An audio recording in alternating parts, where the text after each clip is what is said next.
दोस्तों, सार क्लासेज में आपका स्वागत है।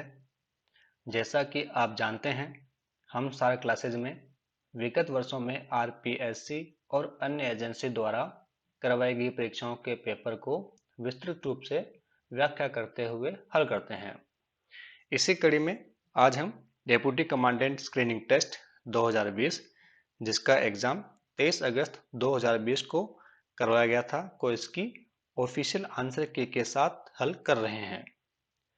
इससे पहले हम विभिन्न परीक्षाओं के 7 पेपर हल कर चुके हैं, जिसे आप चैनल की प्लेलिस्ट में जाकर देख सकते हैं या फिर इसी वीडियो के डिस्क्रिप्शन में लिंक दिया है। आज डेप्यूटी कमांडेंट स्क्रीनिंग टेस्ट 2020 के पेपर का 5वां पार्ट हल करेंगे और मैं प्रयास करूंगा कि जितना हो सके डिटेल में बताऊं। इससे पहले के 4 पार्ट आप चैनल की प्लेलिस्ट या फिर डिस्क्रिप्शन में दिए गए लिंक पर क्लिक करके देख सकते हैं। तो चलिए शुरू करते हैं आज का वीडियो। Question number 101। विषाक्त पदार्थों की सांद्रता में प्रत्येक ट्रैफिक लेवल पर वृद्धि कहलाती है। जैव क्षरण, शैवाल का फैलाव, जैव आवर्धन, जैव उपचार। आरपीएससी ने सही आंसर ऑप्शन नंबर 3 को यानी जैव आवर्धन को माना है। Question number 102। गोल्डन चावल है विटामिन ए से समृद्ध चावल, कीटनाशक प्रतिरोधक चावल, इंसुलिन समृद्ध चावल, एंटीबायोटिक समृद्ध चावल। सही आंसर ऑप्शन नंबर 1 यानी विटामिन ए से समृद्ध चावल माना गया है। Question number 103। निम्न में से किस एंजाइम को आणविक कैंची कहा जाता है? Ligase, transpeptidase, amylase, restriction, endonuclease. सही answer option number 4 restriction endonuclease को माना गया है। अगला प्रश्न, अनुक्रम 16, 36, 78, 144, 222 में आगे का नंबर है। दोस्तों, ये क्वेश्चन रिपीटेड है।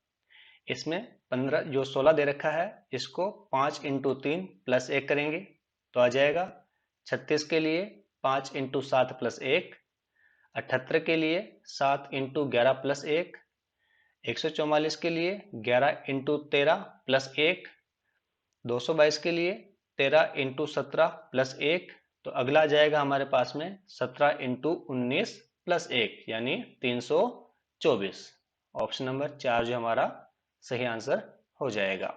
इसमें जो प्राइम नंबर्स थे यानी अभाज्य संख्याएं, उनको गुणा करके +1 किया गया है, जो कि कंटिन्यू आती है। 3, 5, 7, उसके बाद 11, 13, 17, 19। अगर मान लीजिए अगले प्रश्न में यहाँ 324 आ जाए और उसका अगला पूछ ले, तो उस कंडीशन में हम 19 × 23 करके +1 कर देंगे। Question number 105। अनुक्रम 1, 1, 4, 8 खाली स्पेस दिया 27, 16, 64 में अनुपस्थित पद है। दोस्तों, ये दो सीरीज को मिला के एक सीरीज बनाई गई है। एक सीरीज में 1, 4 और यहाँ का स्पेस खाली दे दिया हमको। दूसरा जो स्पेस दूसरी जो सीरीज दी है, उसमें 1, ये वाला, ये 8, 27 और 64। देखिए, ये 1 का क्यूब, 8 2 का क्यूब, 27 3 का क्यूब, ये 4 का क्यूब, ये 1 का स्क्वायर, ये 2 का स्क्वायर, तो यहाँ पे हमारे पास आएगा 3 का स्क्वायर, यानी ऑप्शन नंबर 1 सही आंसर होगा। अगला प्रश्न 106। नीचे दिए गए रिक्त स्थान पर TVXZ MQUY QSUM, यहाँ पे हमें कुछ बताना है क्या क्या आएगा यहाँ पे। तो ये जो क्वेश्चन है वो आरपीएससी ने डिलीट किया है। क्यों डिलीट किया है? क्योंकि इसका आंसर इस क्वेश्चन में है ही नहीं, चारों ऑप्शन मैच नहीं करते। Question number 107।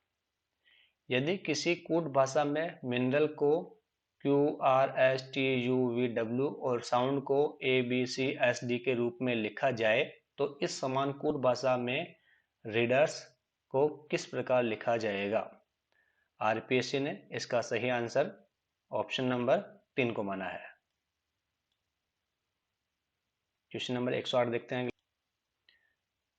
क्वेश्चन नंबर 108, यदि A delta B equals to A square plus B square minus A minus B तथा A साइलन B equals to AB minus A minus B हो तो इसका मान क्या होगा? सही आंसर दे रखा है ऑप्शन नंबर 2 को। क्वेश्चन नंबर 109, यहाँ दो स्तंभ है जिसमें स्तंभ 2 में दी गई संख्याएं स्तंभ 1 में दिए गए अक्षरों के कूट है। प्रत्येक अक्षर तथा इनके कूट को ध्यान से देखें। इसका सही आंसर RPSC ने ऑप्शन नंबर 1 को माना है। अपने हिसाब से कीजिए, काफी लंबा है थोड़ा सा, तो आप कर पाएंगे। क्वेश्चन नंबर 10, निम्न में से कौन सा अन्यों से भिन्न है? ये क्वेश्चन रिपीट हुआ है, ये बनाना वाला क्वेश्चन है, बनाना, ऑरेंज, ग्रेप्स और जैस्मिन वाला। तो इसमें जो है ये जैस्मिन डिफरेंट होगा क्योंकि ये फ्लावर है, बाकी तीनों जो है ये फ्रूट्स है। इसका बनाना बन जाएगा, ये ऑरेंज है और ये ग्रेप्स बनेगा इससे।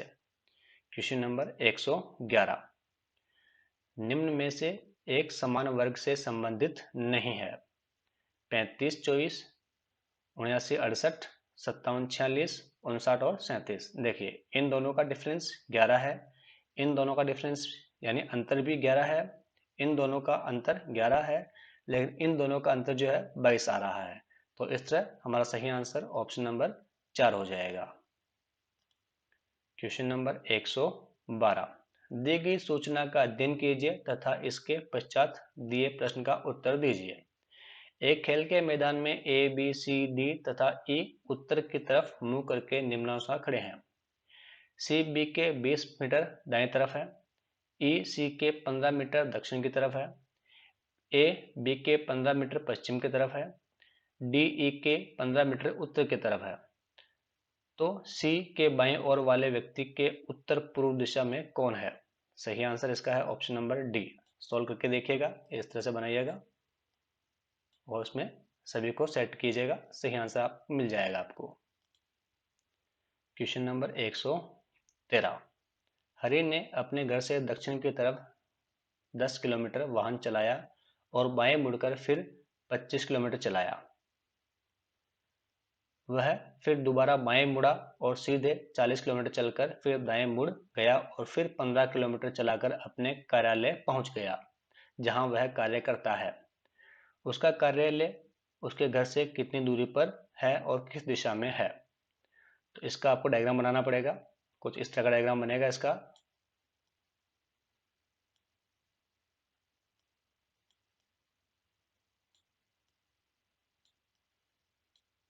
इसके साथ यहां से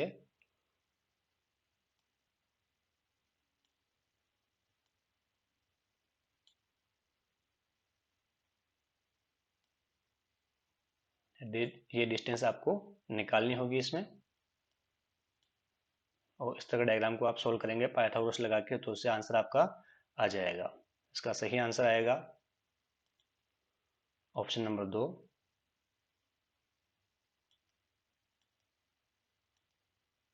पचास किलोमीटर उत्तर पूर्व में। दी गई सूचनाओं का ध्यानपूर्वक अध्ययन करें तथा नीचे दिए गए प्रश्नों 114, 115 के उत्तर दें।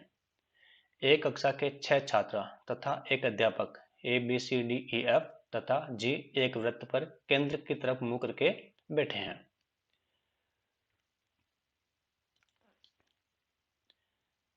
E अध्यापक है जो D के तुरंत बाएं है, A तथा B के मध्य केवल C है, E तथा A के मध्य केवल F है, G B के बाएं है। तो क्वेश्चन बताना है अध्यापक के तुरंत बाएं कौन है? सही आंसर F। क्वेश्चन नंबर 115, निम्न में से B तथा D के मध्य कौन है? सही आंसर है G। अगला प्रश्न देखते हैं। क्वेश्चन नंबर 116, निम्न में से कौन सा चित्र जंगल, पृथ्वी और पर्वतों के मध्य संबंध को सर्वोत्तम रूप से प्रदर्शित करता है? जंगल, पृथ्वी और पर्वतों के मध्य। तो जंगल और पर्वत दोनों पृथ्वी पर हो सकते हैं। अच्छा, पर्वतों पर जंगल हो सकते हैं, तो हमारा सही आंसर बन जाएगा ये जंगल, ये पर्वत, और दोनों जो है इस पृथ्वी के अंदर यानी पृथ्वी के ऊपर है। तो सही आंसर हो गया हमारा ऑप्शन नंबर 4। Question number 117। यहाँ चित्र में आयत महिलाओं को निरूपित करता है, ये पूरा। त्रिभुज युवाओं को निरूपित करता है, ये त्रिभुज। वृत्त कोविड-19 से ग्रसित को निरूपित करता है तथा वर्ग चिकित्सा कर्मियों को निरूपित करता है। निम्न में से युवा महिलाओं को जो कोविड-19 से ग्रसित नहीं है निरूपित करेगा। देखिए, सही आंसर इसका आ जाएगा ऑप्शन नंबर 2, 16। कैसे आया देखते हैं। महिलाएं होनी चाहिए, युवा महिलाएं, तो युवा महिलाएं मतलब त्रिभुज के अंदर आएगी। और कोविड-19 से ग्रसित नहीं है तो वृत्त के अंदर जो है वो तो कोविड-19 से हो जाएगा। जो वृत्त के बाहर बचे दो ऑप्शन 16 और 25, तो 25 जो है आयत से बाहर है, तो ये महिलाओं में आएगा नहीं क्योंकि महिलाएं ओनली आयत तक सीमित है। तो सही आंसर इस तरह से हमारा हो जाएगा ऑप्शन नंबर 2 यानी 16। ये निर्देश प्रश्न संख्या 118, 119। नीचे दिए गए चित्र को ध्यानपूर्वक पढ़िए और दिए गए प्रश्नों के उत्तर दीजिए। एक्स, वाई, जेड 3 सर्कल दे रखे हैं, वेन डायग्राम बनाया हुआ एक तरह से। एक्स जो है कठिन परिश्रमी है, वाई इसमें बुद्धिमान है, और जेड जो है खिलाड़ी है। क्वेश्चन नंबर 118 पढ़ते हैं। उन खिलाड़ियों की संख्या जो बुद्धिमान तो है परंतु कठिन परिश्रमी नहीं है। बुद्धिमान है मतलब वाई इसमें, लेकिन कठिन परिश्रमी नहीं है मतलब इसमें नहीं होंगे। तो ये हो जाएगा हमारे पास में बुद्धिमान, इसके अंदर आएगा कठिन परिश्रमी, एक्स में चला जाएगा। तो ये दोनों तो इसमें जाएंगे लेकिन इसमें नहीं होने चाहिए। तो सही आंसर हमारा हो जाएगा ऑप्शन नंबर 3, 5। अगला प्रश्न, उन कठिन परिश्रमी व्यक्तियों की संख्या जो न तो बुद्धिमान है न ही खिलाड़ी है। फिर से देखते हैं। उन कठिन परिश्रमी व्यक्तियों की संख्या जो न तो बुद्धिमान है न ही खिलाड़ी है। देखिए, इस सर्कल में होगा तो कठिन परिश्रमी में आ जाएगा, और इसमें होगा तो वो बुद्धिमान में आ जाएगा। तो सही आंसर हो जाएगा ये 1। ये इन दोनों सर्कल में नहीं आ रहा है, तो सही आंसर हो गया हमारा ऑप्शन नंबर 1। Question number 120। प्रश्न चिन्ह के स्थान पर संख्याओं का कौन सा विकल्प आएगा? 1/5, 11/6, 23/17, 57/40। तो यहाँ हमें बताना है। इसमें क्या किया है देखो दोस्तों, पहले 1 प्लस 5 दोनों को जोड़ के यहाँ रख दिया, नीचे 6 आ गया। अब इस 6 और 5 को जोड़ के ऊपर लिख दिया 11 आ गया। अगले में वापस ये किया, 11 और 6 को जोड़ा 17 आ गया नीचे। इस 17 में इस 6 को वापस जोड़ के ऊपर लिख दिया। अगला इन 23 और 17 दोनों को जोड़ के 40 यहाँ आ गया। 40 में 17 जोड़ के ऊपर 57 कर दिया। अब इसके क्या करेंगे हम लोग, इन दोनों को जोड़ देंगे 57 और 40 को, तो हमारे पास आ जाएगा 57 और 40 को जोड़ेंगे तो हमारे पास आ जाएगा 97। जब 97 में हम वापस 40 जोड़ेंगे तो हमारे पास आ जाएगा ऊपर 137। तो इस तरह से हमारा सही आंसर बनेगा ऑप्शन नंबर 3, 137/97। Question number 121। निम्नलिखित अनुक्रम में कुछ अक्षर लुप्त हैं जो इसके नीचे दिए गए 4 विकल्पों में से एक में उसी क्रम के अनुसार दिए गए हैं। सही विकल्प है। इसका सही आंसर ऑप्शन नंबर 2 को माना है, B B A B, A B A B, A B A B, यहाँ ए वापस बी, यहाँ ए तो वापस यहाँ पे बी आ जाएगा, फिर ए बी और वापस ए आ गया। तो सही आंसर इसका आरपीएस ने ऑप्शन नंबर 2 को माना है। निर्देश 122 से और 123 के लिए निम्नलिखित प्रत्येक प्रश्न में से 2 अथवा 3 कथनों के बाद निष्कर्ष दिए गए हैं। आपको दोनों कथनों को सही मानते हुए, चाहे यदि वे सामान्य ज्ञात तथ्यों से भिन्न दिखाई देते हो, यह निश्चित करना है कि कौन से निष्कर्ष कथनों का तार्किक रूप से अनुसरण करते हैं। पहला कथन दे रखा है, मेरी कक्षा के सभी विद्यार्थी बुद्धिमान है। मुकेश बुद्धिमान नहीं है। निष्कर्ष निकाला है, गैर बुद्धिमान विद्यार्थी नहीं है, यानी बिना बुद्धि के, और मुकेश मेरी कक्षा का विद्यार्थी नहीं है। तो इसमें क्या होगा, ऑप्शन नंबर 2 तो सही हो जाएगा, लेकिन 1 जो है वो उसका अनुसरण नहीं करेगा। इस प्रकार हमारा सही आंसर हो जाएगा ऑप्शन नंबर इसका 2, केवल निष्कर्ष 2 अनुसरण करता है, क्योंकि मुकेश बुद्धिमान नहीं है, लेकिन जो अध्यापक है उसकी कक्षा के सभी विद्यार्थी बुद्धिमान हैं। तो अगर मुकेश बुद्धिमान नहीं है तो वो उस अध्यापक की कक्षा का विद्यार्थी नहीं है। क्वेश्चन नंबर 123, सभी आदमी भेड़िए हैं, सभी उल्लू आदमी हैं, सभी तोते उल्लू हैं। निष्कर्ष, सभी उल्लू आदमी हैं, सभी तोते भेड़िए हैं, सभी भेड़िए उल्लू हैं, सभी आदमी तोते हैं। इसका सही आंसर आरपीएससी ने माना है ऑप्शन नंबर 4 को।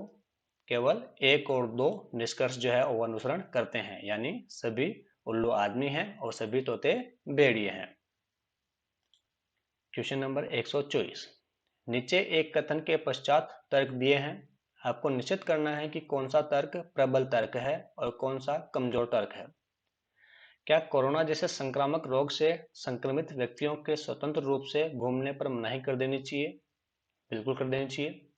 तर्क दिए 2, हाँ यह ऐसे रोगियों के लिए बहुत अधिक लाभदायक होगा। नहीं, यह केवल उनके स्वास्थ्य की स्थिति को और खराब करेगा।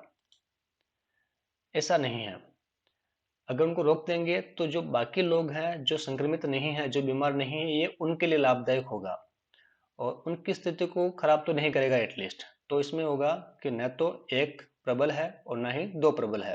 तो सही आंसर हो जाएगा ऑप्शन नंबर 3, क्योंकि जो कोरोना से पीड़ित व्यक्ति है या संक्रमित व्यक्ति है, उनका एक जगह रुक जाना या सामान्य रूप से स्वतंत्र रूप से घूमना जो है असंक्रमित व्यक्तियों यानी स्वस्थ व्यक्तियों के लिए ज्यादा लाभदायक होता है और उनके लिए भी लाभदायक होता ही है वैसे देखा जाए तो। क्वेश्चन नंबर 125, यहाँ एक कथन के पश्चात तर्क दिए हैं, उन्हें ध्यानपूर्वक अध्ययन कर उनके अनुसार उत्तर दीजिए कि कौन सा कथन, कौन से तर्क मजबूत हैं या हैं। कथन, क्या भारत को नवीनतम नाभिकीय हथियारों को प्राप्त विनिर्माण करना चाहिए? तर्क दिया है, हाँ भारत के दुश्मन नियमित रूप से अपने हथियारों को उन्नत कर रहे हैं तथा देश की संप्रभुता एवं अखंडता की रक्षा के लिए अनिवार्य होगा। दूसरा, नहीं, इसके बजाय धन को विकास की गतिविधियों की तरफ मोड़ना चाहिए। तीसरा, नहीं, यह विश्व शांति को बनाए रखने की हमारी नीति के विरुद्ध होगा। इसका सही आंसर ऑप्शन नंबर 1 होगा। केवल एक तर्क जो है, पहला तर्क वही मजबूत है। भारत के दुश्मन जो है नियमित रूप से अपने हथियारों को उन्नत कर रहे हैं। आप देख सकते हैं चाइना और पाकिस्तान दोनों जो है आए दिन नाटक करते रहते हैं। तो दोस्तों, ये था आज का वीडियो। अगर पसंद आया हो तो लाइक करो, शेयर करो और चैनल को सब्सक्राइब करो। और हाँ, नोटिफिकेशन बेल को प्रेस करो ताकि जैसे ही कोई नया वीडियो रिलीज किया जाए आपको नोटिफिकेशन मिल सके। फिर मिलेंगे एक नए वीडियो के साथ, तब तक के लिए जय हिंद।